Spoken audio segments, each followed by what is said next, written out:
సుమన్ టీవీలో మీ personal and business promotions కోసం కింది నెంబర్కి కాంటాక్ట్ చేయండి.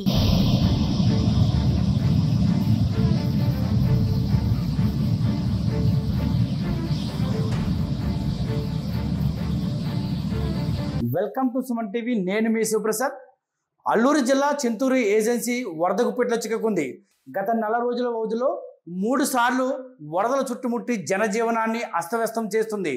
2 రోజులుగా కురిసిన భారీ వర్షాలకు ఎగువ నుండి వస్తున్న వరద నీటితో చింతూరు, కూనవరం, విఆర్పురం, ఎటపాక మండలాలు జల దిగ్బంధంలో చిక్కుకున్నాయి.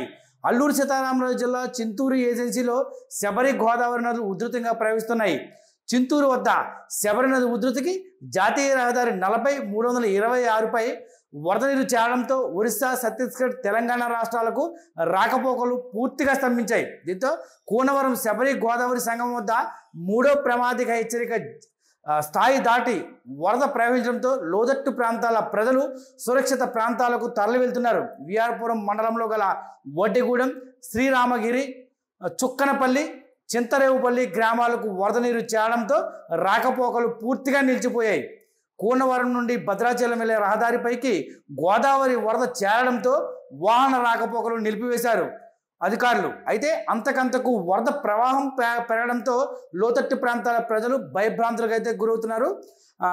ఏదైతే జిల్లా కలెక్టర్ దినేష్ కుమార్ ఆదేశాలతో లోతట్టు ప్రాంతాల ప్రజలకు అప్రమత్తం చేశారు. ఇప్పటికీ 149 పునరావాస కేంద్రాల్లో 3851 కుటుంబాలను అయితే మాత్రం సురక్షిత ప్రాంతాలకు తరలించేందుకు అధికారులు ఏర్పాటు చేస్తున్నారు.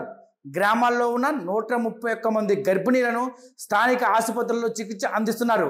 రంపచోడవరం ఎమ్మెల్యే మిర్యాల శిరీషాదేవి అధికారులను అప్రమత్తం చేసి ముంపు ప్రాంతాల ప్రజలను సురక్షిత ప్రాంతాలకు తరలించేందుకైతే ప్రత్యేక ఏర్పాట్లు చేసే విధంగా తగు చర్యలు అయితే చేపడుతున్నారు.